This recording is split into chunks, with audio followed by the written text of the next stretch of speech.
இன்றைய முக்கிய செய்திகள். தமிழக அரசியலில் இன்று ஒரு பூகம்பம் வெடித்திருக்கிறது. வதந்திகள் எல்லாம் உண்மையாகி தமிழக அரசியலில் யாரும் எதிர்பார்க்காத ஒரு அதிரடி திருப்பம் நிகழ்ந்திருக்கிறது. என்ன நடந்தது? யார் இந்த எம்எல்ஏக்கள்? 4 தொகுதிகளில் இடைத்தேர்தல் வரப்போகிறதா? விரிவான தகவல்களை இந்த தொகுப்பில் பார்க்கலாம். அரசியல் அதிரடி, எம்எல்ஏக்கள் ராஜினாமா. கடந்த சில மணி நேரங்களுக்கு முன்பு சபாநாயகர் ஜேசிடி பிரபாகர் அவர்களை சந்தித்த 3 அதிமுக எம்எல்ஏக்கள் திடீரென தங்கள் ராஜினாமா கடிதத்தை வழங்கியுள்ளனர். அவர்கள் யார் தெரியுமா?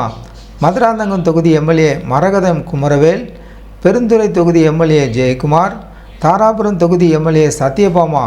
இந்த மூவருமே அதிமுக முக்கிய புள்ளியான எஸ்பி வேலுமணி தரப்பை சேர்ந்தவர்கள் என்பது குறிப்பிடத்தக்கது. ஏன் இந்த முடிவு? பின்னணி தகவல். இந்த திடீர் முடிவுக்கு பின்னால் இருக்கும் காரணம் என்ன? சமீபத்தில் சட்டமன்றத்தில் நடைபெற்ற நம்பிக்கை வாக்கெடுப்பின் போது இந்த 3 எம்எல்ஏக்களும் தேவகவுக்கு தமிழக வெற்றி கழகம் ஆதரவாக வாக்களித்திருந்தனர். தங்களுக்கு அமைச்சர் பதவி கிடைக்கும் என்று அவர்கள் எதிர்பார்த்த நிலையில் விஜய் யாருக்கும் பதவி வழங்கவில்லை. இதனால் ஏமாற்றம் அடைந்தவர்கள் எடப்பாடி பழனிசாமி தரப்பிற்கு திரும்ப பார்த்தனர்.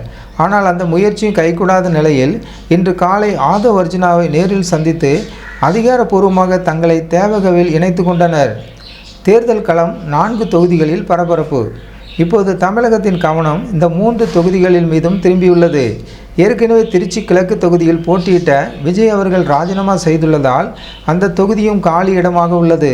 எனவே திருச்சி கிழக்கு, மதுராந்தகம், பெருந்துறை, தாராபுரம் ஆகிய 4 தொகுதிகளுக்கும் சேர்த்து ஒரே நேரத்தில் இடைத்தேர்தல் வர வாய்ப்பு இருப்பதாக அரசியல் வட்டாரங்கள் தெரிவிக்கின்றன.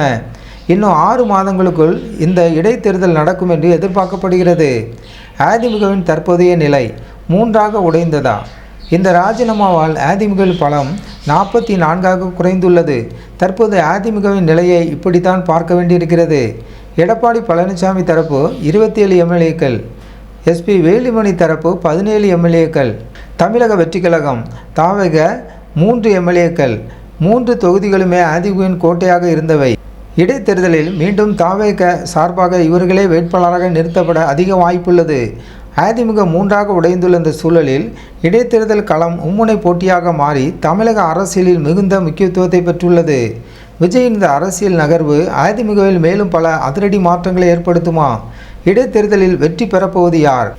பொறுத்திருந்துதான் பார்க்க வேண்டும். இதுபோன்ற அரசியல் செய்திகளை உடனுக்குடன் தெரிந்து கொள்ள நமது ஜாய்ஸ் டிவி சேனலை சப்ஸ்கிரைப் செய்யுங்கள்.